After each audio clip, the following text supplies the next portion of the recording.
성도님들 안녕하십니까? 오늘은 5월 26일 수요일입니다. 다 같이 사도신경으로 우리의 신앙을 고백합니다. 나는 전능하신 아버지 하나님, 천지의 창조주를 믿습니다. 나는 그의 유일하신 아들, 우리 주 예수 그리스도를 믿습니다. 그는 성령으로 잉태되어 동정녀 마리아에게서 나시고 본디오 빌라도에게 고난을 받아 십자가에 못 박혀 죽으시고 장사된 지 사흘 만에 죽은 자 가운데서 다시 살아나셨으며 하늘에 오르시어 전능하신 아버지 하나님 우편에 앉아 계시다가 거기로부터 살아있는 자와 죽은 자를 심판하러 오십니다. 나는 성령을 믿으며 거룩한 공교회와 성도의 교제와 죄를 용서받는 것과 몸의 부활과 영생을 믿습니다. 아멘. 오늘 함께 나눌 말씀은요, 구약 692쪽 역대하 27장 1절에서 마지막 9절까지입니다.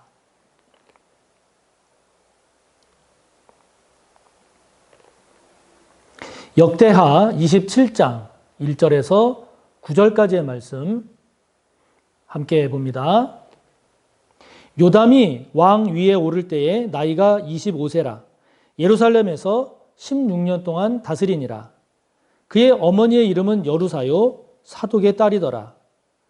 요담이 그의 아버지 우시야의 모든 행위대로 여호와 보시기에 정직하게 행하였으나 여호와의 성전에는 들어가지 아니하였고 백성은 여전히 부패하였더라.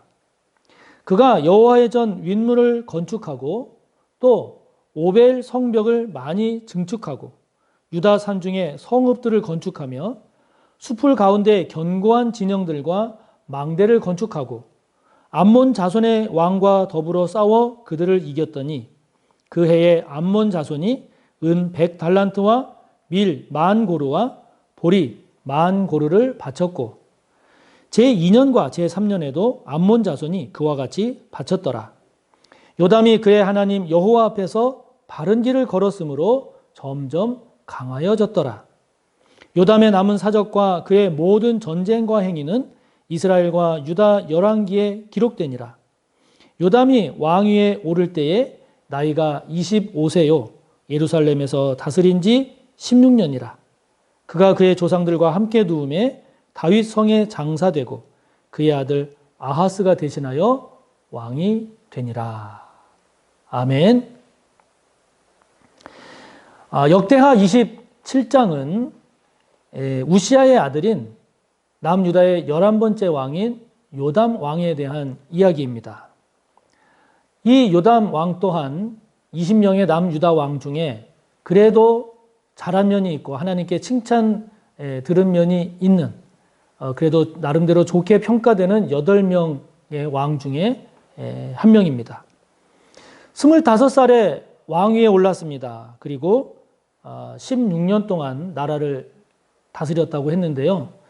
우리가 이전에 우시야 왕 때 우시야 왕이 그 나병이 걸려서 별궁에 있었다고 하지 않았습니까? 그래서 그때 이제 요담이 나라를 다스렸다고 했는데, 그래서 이 우시야 왕의 나병으로 인해서 우시야 대신 나라를 다스린 그 기간까지 16년이어서 실제 이 요담이 우시야 왕이 죽은 후에 독자적으로 나라를 다스린 기간은 그렇게 길지 않은 것으로 보고 있습니다.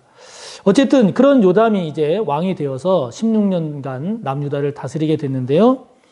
자, 이 요담에 대해서는 성경은 어떻게 평가를 하고 있는가? 요담에 대한 평가를 보면 2절에 요담에 대한 평가를 이렇게 성경은 기록하고 있습니다. 아버지 우시야의 모든 행위대로 여호와 보시기에 정직하게 행했다. 그리고 여호와의 성전에는 들어가지 않았다. 이 여호와의 성전에 들어가지 않았다라는 이 내용은 그 앞에 아버지인 우시야가 교만해져서 성전에 들어가서 제사장이 할 일을 자기가 하려고 했다가 나병이라는 큰 화를 당하지 않습니까? 아마 그것에 따른 어떤 조심, 그리고 그 성전 일은 제사장에게 맡겨야 된다라고 하는 그 하나님 말씀에 대한 순종의 모습으로 보입니다. 그런데 문제는 2절 맨 마지막을 보면 백성은 여전히 부패했다. 이렇게 이야기를 하고 있습니다. 백성들의 이 부패는 여기 역대기에는 나오지 않습니다만은 열왕기하 15장 35절을 보면 이 요담 왕이 산당을 전국에 흩어져 있는 그 산당을 결국 제거하지 못했다. 제거하지 않았다라고 하는 내용을 열왕기에서는 소개를 하고 있습니다. 그러니까 이 요담을 보면 잘한 면도 있고 그래서 하나님께 칭찬 들을 만한 그런 면도 있었지만 산당에 대해서 전혀 손을 쓰지 않은 제거하지 않은 이러한 부족한 면도 있었던 거죠. 그래서 그 산당에 대한 조치를 하지 않다 보니까 백성들이 여전히 그 산당에서 변질된 신앙 또는 우상을 섬기는 그런 신앙의 모습으로 나아가다 보니 백성들이 여전히 부패했다.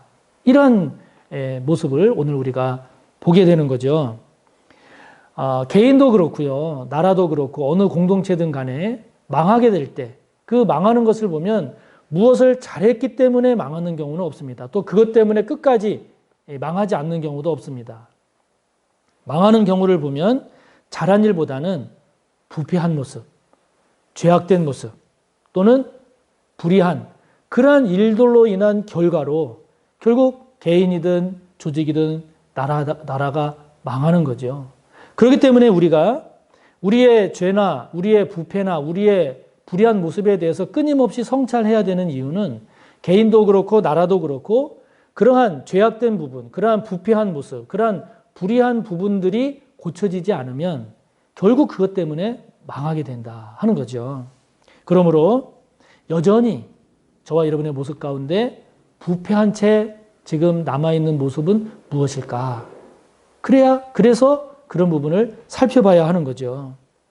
그러한 저와 여러분의 부패하고 잘못된 모습이 있음에도 불구하고 저와 여러분이 무엇인가 열심히 하는 것으로 저와 여러분이 무엇인가 잘하고 있는 것으로 그것으로 저와 여러분의 부패나 죄악된 것을 덮으려고 하고 있지는 않은지요. 만약에 그렇게 한다면 저와 여러분이 망하는 것은 저와 여러분이 해결하지 않은 그러한 저와 여러분의 부패, 죄악, 불의한 모습임을 저와 여러분이 놓치지 마시기를 바랍니다. 그래서 부패한 모습 때문에 망하는 저와 여러분이 아니라 끊임없이 돌아보고 끊임없이 성찰하고 끊임없이 회개를 통해서 저와 여러분이 망하는 인생이 아닌 더 은혜롭고 더 복된 모습으로 나아가는 우리가 꼭 되기를 바랍니다. 그러면서 3절부터 6절까지 내용을 보면 이 요담 시대 때에 번영하는 모습을 소개를 하고 있는데요. 내용을 정리를 해보면 이 요담 왕은 다양한 분야의 건축을 행합니다. 그래서 미진한 부분은 보수를 하고 그리고 외침에 대비해서 또 건축도 하고 그리고 또 새로운 것을 건축하기도 합니다. 뿐만 아니라 5절을 보면 암몬 자손과의 전쟁에서 승리함으로써 많은 조공을 암몬 자손으로부터 받습니다.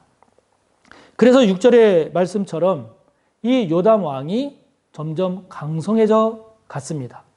그런데 오늘 성경을 잘 보면 요담이 점점 강성해져 가는데 가장 중요한 원인으로 오늘 성경이 우리에게 보여주는 것은 무엇입니까?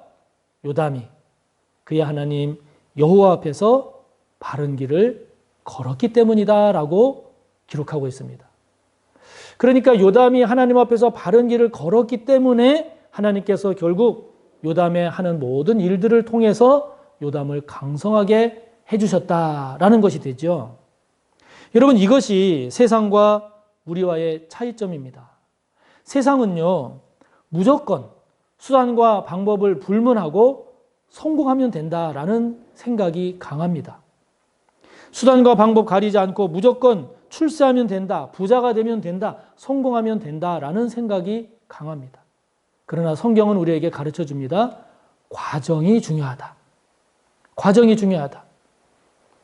그러니까 저와 여러분이 해야 할 일은 무엇입니까? 하나님 앞에서 바른 길을 걷는 겁니다.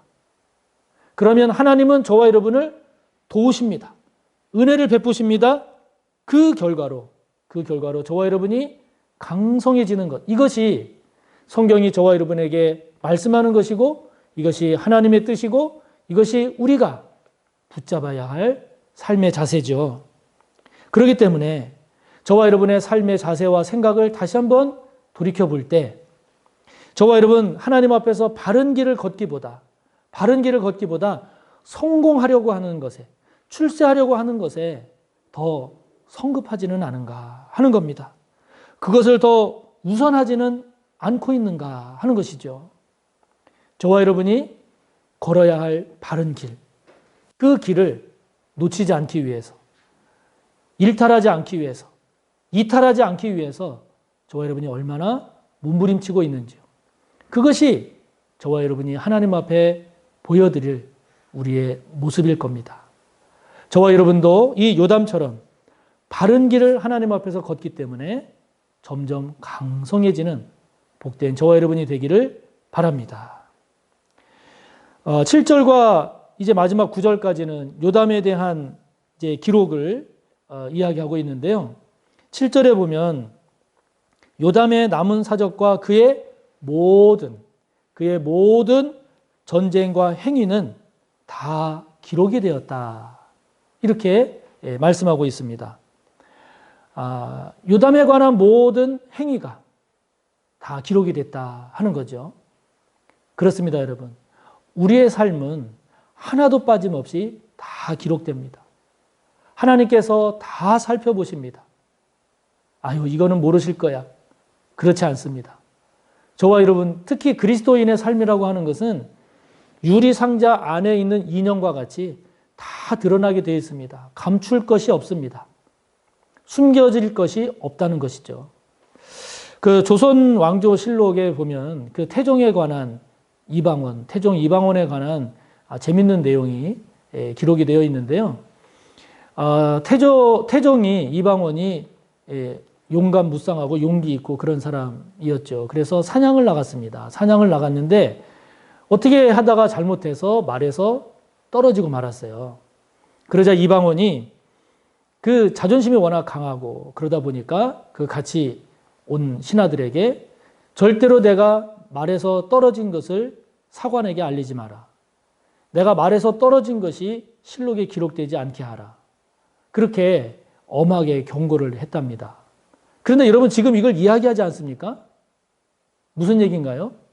그것까지 기록이 되어 있다는 겁니다. 태종이 내가 낙마한 것을 누구에게도 알리지 말라고 했다라는 내용까지 기록이 되어 있다 하는 거죠. 여러분, 우리의 삶이라고 하는 것은 다 드러나게 되어 있습니다. 하나님은 우리의 마음까지도 감찰하십니다. 그러므로 저와 여러분이 아예 처음부터 이거는 모를 거야. 이거는 드러나지 않을 거야. 이런 생각을 아예 처음부터 하지 않는 것이 좋습니다.